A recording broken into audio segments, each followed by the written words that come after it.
It was a good game for us. Don't forget last season we lost against Wolverhampton 2-0. We lost against Southampton at home. We lost against Chelsea. Instead, this season, now we have 7 points on the table. And this gives us confidence. If we play like this, if we're training like this, for sure the goals and the points will come. So we know our direction. I don't want no one looks down when we lose. I don't want looks up when we win. What I want is to focus in our direction, and our direction is out there with performance like this, creating opportunities like we create today, and of course scoring the goals because we need goals. Harry, another landmark to celebrate, 250 goals for Tottenham. Can you put that into words, what it means? No, obviously a nice achievement to have for sure. Always better when you win the game as well and get the 3 points. So, no, really tough game today. Credit to the boys. We dug deep in the first half. And then second half, I thought we'd come out with a real intensity and obviously got the goal and then played well from then on in. So, great day all round.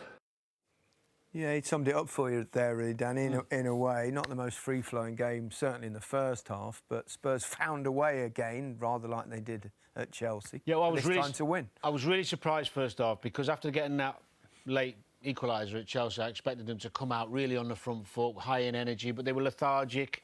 A bit defensive, a bit cautious. Wolves were good. Wolves have tried to integrate a couple of new players. They look like they've got some, potential in the side. They're struggling for goals, but they did all right first half. Yeah, need a striker. Yeah. Second half, I mean, Conte, what he must have said to them at half-time, God only knows, because they come out and the reaction was brilliant. The intensity was better. They got higher up the pitch. Look, this is the first minute of the second half. Kulusevski's chasing down the ball. There's the four midfielders, the 3-4-3, like he likes to play. First 50-50, they'd really won on a clearance in the whole game. Allows them to get more men in the box, gets the fans going in the first minute. Momentum starts to change. Bentancur, Tottenham's best player today, super performance. Making them make mistakes in midfield by an intense press. Didn't quite win it, but they regain possession, start gaining confidence, more touches on the ball, which allows players to get forward, play with more freedom and play with more confidence. Look, 2v1 on the right now. And then, of course, on the left-hand side, you see not of course, but because he's confident, he's coming out of the back three. This is your centre-half. Hadn't really gone over the halfway line in the first half. And he nearly gets himself in. Son hasn't had it. He'd probably get himself a chance there. So the momentum was starting to shift and Tottenham was starting to be brighter. Look at this, quick free kick. Kane and Son, a relationship we've seen so many times. That hadn't happened in the first half. We didn't see any brightness, any sharpness. And this is the best example. Take a risk, try and win the game. 6 defenders, 6 attackers. We're going to press you, we're going to win the ball back. Make them play it long, win the header, you've got control of the ball again. This is Tottenham playing with more confidence and trying to win the game instead of being cautious. They get an overload on the left-hand side. Perisic, first start, did well, good bit of skill.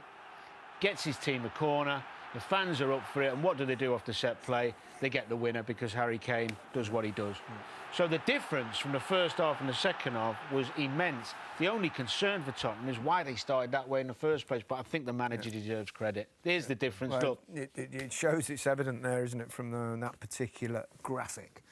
Harry Kane, you mentioned it, Danny's 250th goal for Spurs. It won the day, but you weren't happy with the defending, Martin. No, and Nathan Collins was playing so well in the game. He was winning that battle. But Harry Kane gets his goal, and in the end, they end up losing the game. There's the only difference between the two teams. And I think he just gets a little bit obsessed here. A great movement from Harry Kane. Tries to keep pulling him out that area again. He wants to attack that area there, and he's bringing him out. He makes that physical contact, and for some reason, he just dashes out. He ball watches. I mean, this is it, looking at it from this angle here.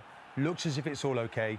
Kane's taking him out. He wants that area. And he's OK in that position, a little bit tight, maybe a bit obsessed. But as soon as he can see his number there... But it's the Kane check one way and goes the other. It is, Gary. That is how you score goals. You don't wait to see where the ball's going, Martin. He does. You make a move on gambling where the ball will go because scoring goals is mathematics. It is. It is. And there you go. Look at this. Most goals for a single club now goes Harry Kane. He's gone above Aguero, Wayne Rooney third, Thierry Henry fourth, and... I'm not sure who that is in fifth place, but we didn't have enough letters left. Sorry, Al. Tottenham Arsenal, first and second in the Premier League. It's amazing, isn't it? You played for Arsenal. now and You again. play for Tottenham. Who's going to finish first and second? I- Not necessarily in the league at the end of the season, but who's going to be above who? I think Tottenham, because of strength and depth they've got now, I think they can Do you? cope with injury. Yeah. Yeah, I think they've started to create a squad that looks really strong, and you wouldn't be as concerned as you would in seasons gone by if they lose Kane for a month. Arsenal, I don't think have that strength. I think both teams will finish in the top four. Do I you? think Arsenal will just about At pip the expense of Spurs. who? Possibly Chelsea. Do you think? Possibly. So City and Liverpool and Yeah. Okay, we shall see.